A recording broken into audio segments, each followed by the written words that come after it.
Why do we give praise to the beings who orchestrate our demise? What is our worship of them, if not amusement to them? It improves our condition not. Can they die as we do? Do they know the coming of darkness?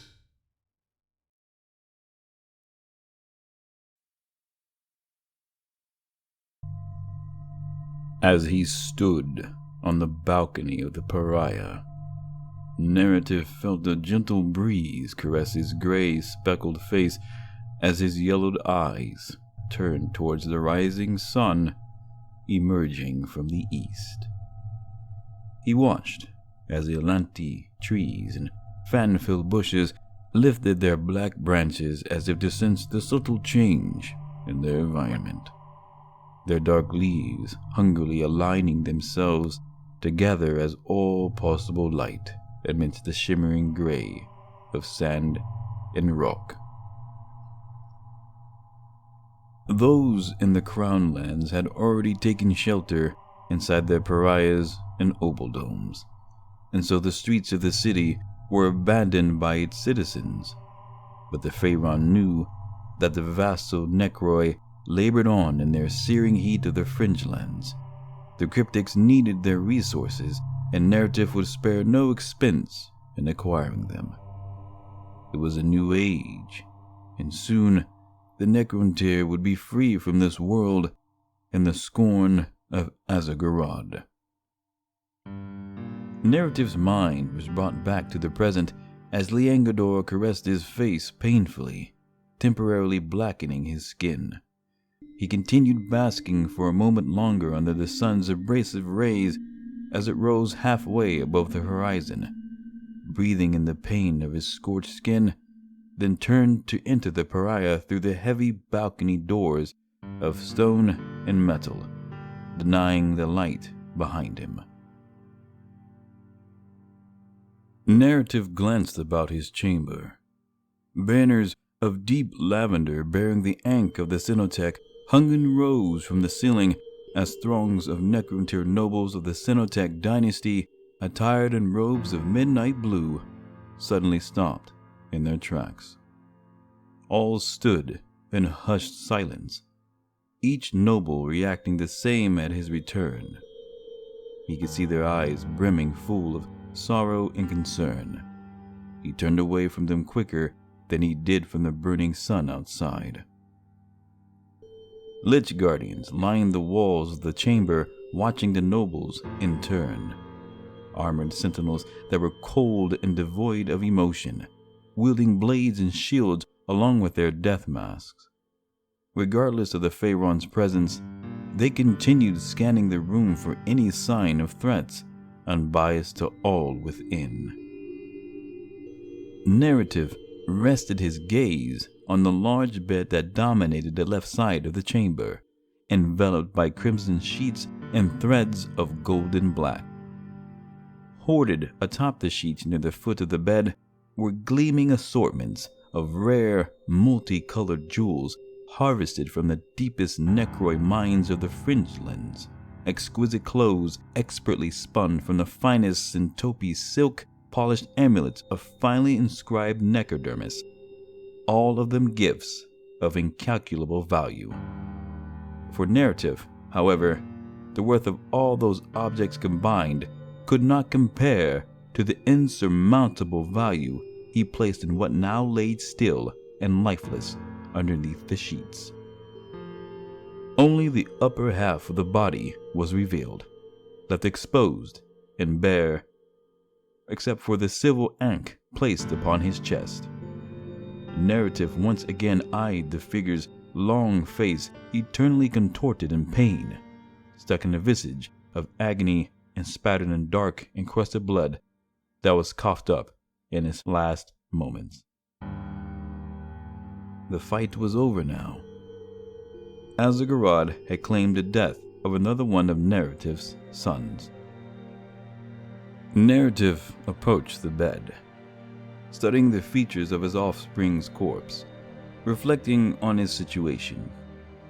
He could cry no longer for this loss, but he did not know if he would be able to bear more children. Ancients are in the making within 20 more years of the average necrontyr lifespan. He would continue to try, of course, for the future of the Cenotech relied on his succession. But with these persisting deaths, it seemed as if even the gods somehow blighted the necrontyr's freedoms to venture among the stars. Despite the odds, Nariteph refused this to be true, knowing beyond any doubt that the Cenotech would survive. The necrontyr would take everything from the gods when the time was right, but for now he would fervently lead the funerary procession of Oshotan, his son, the last prince of the Cenotech dynasty. He moved slowly to the edge of the bed, his heavy cloak of deepest blue dragging on the floor as two Lich Guardians moved to stand beside him, each bearing a tool of ceremony in their hands. The nobles gathered around the bed alongside as Nariteph reclaimed his pale-crested death mask from the guardian to his left. He held the mask high above in reverence and examined the several tears intricately etched below each eye, with one recently scratched in, he noticed. As he adorned the mask, the congregation adorned theirs as well. A large gong of ritual was rung, its thunderous sound resonating against the stone walls of the chamber in echoing waves. Nariteph then retrieved the ceremonial scythe from the guardian to his right. Bare, unadorned necrodermis, jaggedly sharpened into a blade and fastened to a twisted snath and stem. Though made solely for ritualistic performances, he knew it would make for a cruel weapon if it was ever truly harnessed as intended. Never for killing a foe immediately, but for shredding and eviscerating victims in a long, slow death. It represented the scythe of Azagorod, whose treatment of the necrontyr was just as cruel. He lifted the scythe as he did the mask, admiring it in kind. The men of the congregation placed their left hand on the right side of their chests. The women placed both hands on the cheeks of their masks, the gestures of mourning. Nariteph began the ceremony. With a pitched voice of mold despair, he hailed Azagorod, the Noctifer, whose robes of midnight shrouded all in lament, and whose ravenous scythe reaped the lives of all necrontyr. He hailed Liangador, the flail blade of Azagorod, who dissected skin from muscle, then muscle from bone, then bone from existence. He hailed Aishadra, the Scarab Lord, the mortuary swarm, the devourer of identity. He acknowledged all the ancient gods of the necrontyr with all the theatrical reverence that ceremonial tradition demanded. But at the core of his being, Nariteph despised them with a hate fueled by the smoldering misery of loss and futility. He continued with the ceremony with all the gestures and words flowing through him as naturally as the rising sun. But the Pharaon suffered the familiar inner turmoil between enduring for life and yearning for death. At the end of his ceremony, Nariteph lowered his arms and closed his eyes.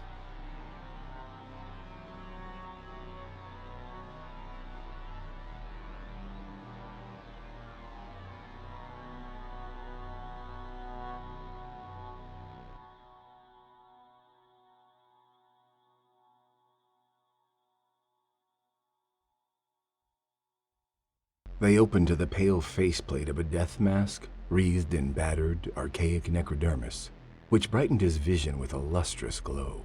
The two eyes of the mask engraved with 12 tears each. The servo skull whirred backwards, allowing for a greater perspective of the being. One of the Necron lords, judging from the tarnished gold crest embedded into its head. Its torso was standard for a necron, an abdomen contorted into a necrodermis ribcage, tinted with distressed silver and glossed onyx. But an ankh nestled in its chest cavity gleamed with a startling amethyst in the dim light, a deep red design imprinted upon its center. The deceased lord's arms had been extended away from its body in the visage of a crucifixion. The anatomy of the entity below its waist was less than conventional, with its metallic spine fastened to an insectile abdomen and an exposed underbelly turned upward. 6 angular vents jutted out from where the lord's mechanical legs once were, which gave it the appearance of a gravitic platform of sorts. The entire body was constricted in a harness composed of blackened metal, irradiated by lines of translucent, verdurous energy pulsing throughout, with eldritch designs meticulously carved into the harness, outlining the Lord's figure. In the outstretched left hand of the Necron Lord rested a corroded lance with a solid bar of glowing green mineral fastened at its balancing point, in between 2 wickedly curved blades. Acolyte Horatio saw this and noted in his data slate that its specific classification was that of a Destroyer Lord. The servo skull panned backwards from the monstrosity and panned about, revealing the surrounding environment in its full scope. It was amidst a titanic library, illuminated by the reflective streams of green coursing through the black metal of its structure. Instead of decaying tomes of ancient wisdom, however, there were rows upon rows of deathless horrors. Other Necron Destroyer subtypes, marionetted in similar positions as the Destroyer Lord, were suspended in identical harnesses with their weapons at their side. The number stretched further than the eye could perceive, in rows of precise arrangement that superseded human comprehension. The Acolyte recorded details in their data slates as well, fresh blood pooling from his permanently opened eyes. The bulky machine on his shoulder whirred as the copper tube strapped across his face deposited a few drops of water into each eye for sparse moisturization, causing the blood at their edges to overflow and trickle down his cheeks in tears of crimson. Despite this, he continued his observations as he lifted his head from his hunched-over stance and glanced over the screen before him. Having already reviewed the video footage 367 previous times, the Acolyte would be required to watch it another 633 times before he could officially submit his findings to the Lord Inquisitor, though he had concluded in his 232nd viewing that the feed had cut due to the massive amount of radiation in the Necron catacomb.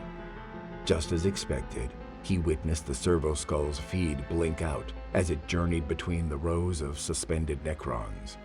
Reaching out his pale, thin hand to press the necessary buttons, he restarted the feed from the beginning, initiating viewing number 368. The Lord Inquisitor required as much information as possible, and Acolyte Horatio would not fail him. He found it evident, however, that he need not know much about his observations beyond the parameters of his responsibility.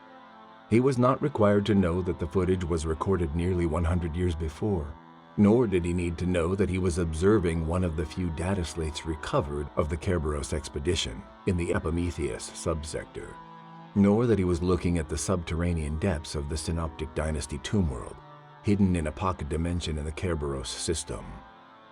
Though he had realized it from his earliest viewings, he understood that he did not need to know the Necron Lord being observed was a Phaeron of that dynasty, Nariteph, the final shadow.